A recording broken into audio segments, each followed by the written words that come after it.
Hello दोस्तों, मैं आपका दोस्त आपका टीचर आदित्य सर। हम लोग स्टार्ट करेंगे बीकॉम एंट्रेंस इम्पॉर्टेंट क्वेश्चन का सीरीज। और ये जो क्वेश्चन एप्लीकेबल होगा वो किसके किसके लिए एप्लीकेबल होगा वो सुनिए।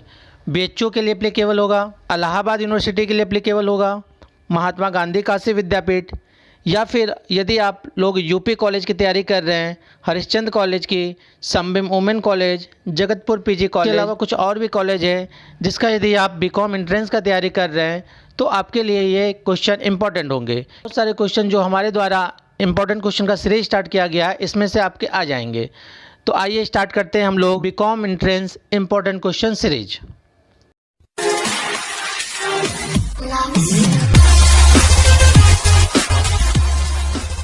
आज हम लोग देखेंगे क्वेश्चन नंबर 61 से लेके क्वेश्चन नंबर 90 तक। तो देखिए क्वेश्चन नंबर 61 क्या कहता है। हमारे देश में मॉडरेट की सिफारिश किसके द्वारा की गई है? झा समिति द्वारा, चक्रवर्ती समिति द्वारा, वाणिज्य कर आयोग द्वारा, या राजा रमन्ना समिति द्वारा? तो किसके द्वारा की गई बताइए। ऑप्शन नंबर ए, झा समिति द्वारा।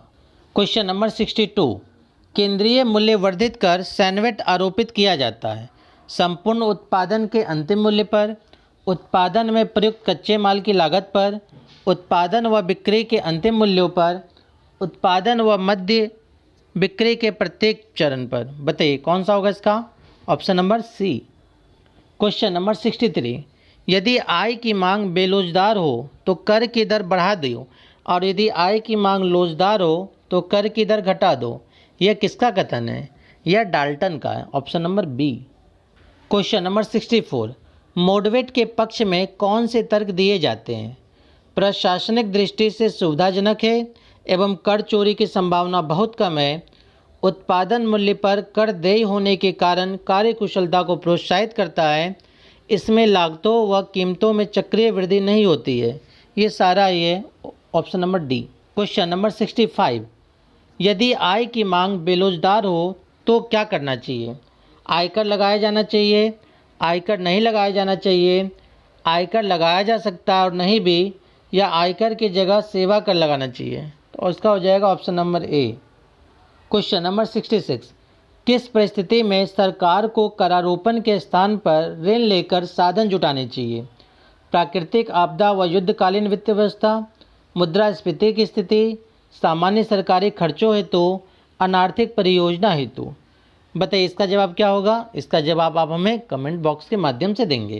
क्वेश्चन नंबर 67, हमारे देश में बढ़ते हुए सरकारी ऋणों के कारणों में क्या सम्मिलित नहीं है? जनोपयोगी सेवाओं का संचालन, आर्थिक स्थिरता एवं स्थायित्व लाना, राजनीतिक उद्देश्यों व प्रशासनिक खर्चों की पूर्ति, या अर्थव्यवस्था का समाजवादी स्वरूप? तो इसका हो जाएगा option number D. Question number 68, दीर्घकालीन ऋणों में निम्नलिखित में से कौन सा गुण नहीं पाया जाता है? वर्तमान पीढ़ी पर भार नहीं पड़ना, मुद्रास्फीति पर प्रभाव नहीं पड़ेगा, आर्थिक विकास हेतु उपयुक्त, या भुगतान का सुविधाजनक होना? तो इसका हो जाएगा option number B. Question number 69, सार्वजनिक ऋण से फिजूल खर्ची, बेकार के युद्ध और बुरी आर्थिक दशा उत्पन्न होती है। यह किसका कथन था? तो यह एडम स्मिथ का था। Option number B. Question number 70, निम्नलिखित में से कौन सा ऋण अनुत्पादक ऋण है? लोहा इस्पात उद्योग लगाने हेतु लिया गया ऋण, नदी घाटी परियोजना हेतु लिया गया ऋण, बच्चों के लिए दोपहर के भोजन हेतु लिया गया ऋण, खाद व सीमेंट कारखानों की स्थापना हेतु लिया गया ऋण? तो इसका हो जाएगा ऑप्शन नंबर सी, बच्चों के लिए दोपहर के भोजन हेतु लिया गया ऋण। क्वेश्चन नंबर 71, ऐसे ऋण जिनका भुगतान ब्याज सहित एक निश्चित अवधि के भीतर कर देना होता है क्या कहलाता है? तो इसे हम शुद्ध ऋण कहते हैं। Option number A. Question number 72, निम्नलिखित में से कौन सा ऋण व्यक्तिगत ऋण है? सड़क निर्माण हेतु लिया गया ऋण, मकान निर्माण हेतु लिया गया ऋण, सिंचाई परियोजना हेतु लिया गया ऋण, रेल परिवहन हेतु लिया गया ऋण? तो मकान निर्माण हेतु लिया गया ऋण को हम लोग पर्सनल लोन कहेंगे। Option number B. Question number 73, सार्वजनिक चरणों के संदर्भ में निम्नलिखित में से कौन सा कथन असत्य है? इनसे फिजूल खर्ची को बढ़ावा मिलता है, इनका प्रयोग हमेशा उत्पादक कार्यों में होता है, मुद्रास्फीति की दर कम करने में सहायक है, या दीर्घकालीन उत्पादक परियोजना हेतु उपयुक्त है?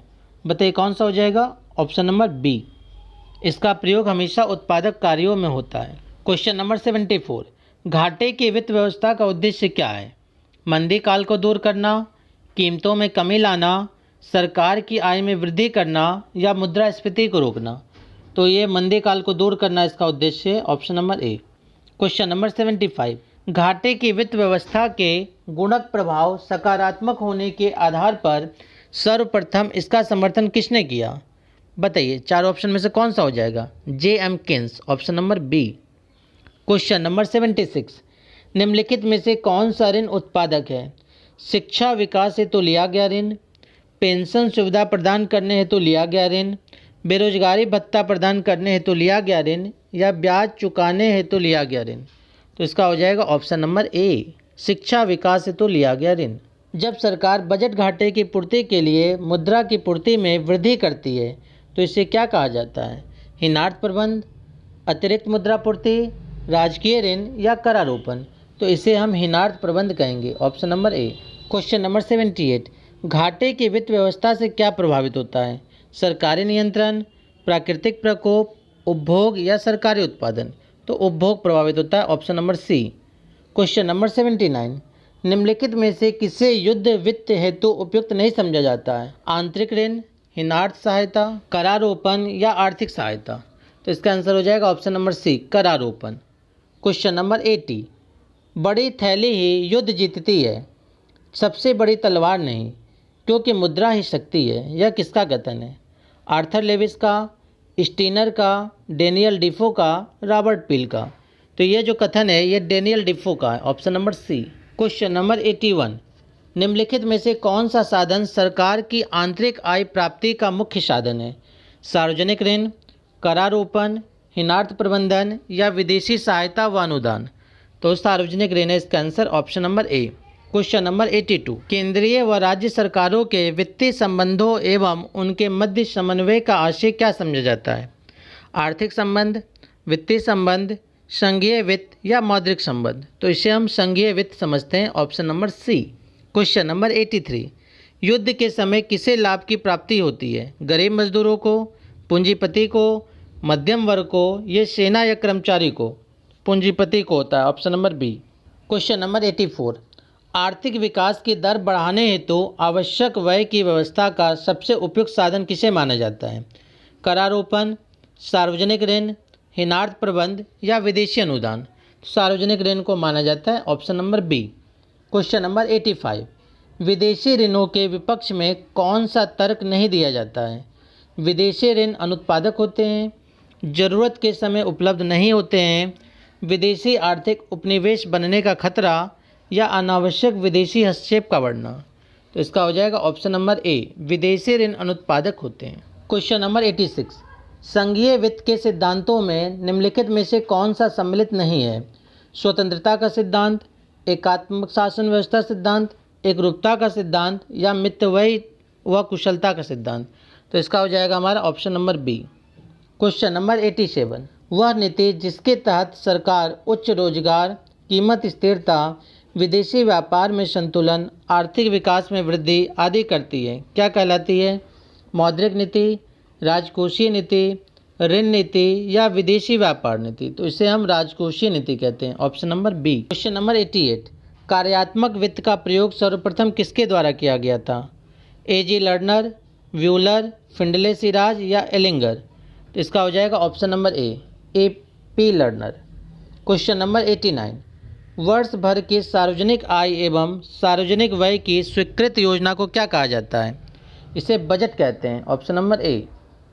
लास्ट क्वेश्चन देखिए, क्वेश्चन नंबर 90, आय की असमानता को कम करने के लिए सरकार को इनमें से कौन सी उपाय काम में नहीं लाना चाहिए?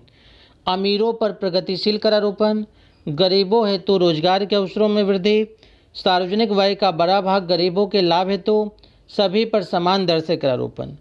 तो इसका हो जाएगा ऑप्शन नंबर डी। इस तरीके से आज की क्लास में हम लोग टोटल 30 क्वेश्चन डिस्कस किए। धन्यवाद।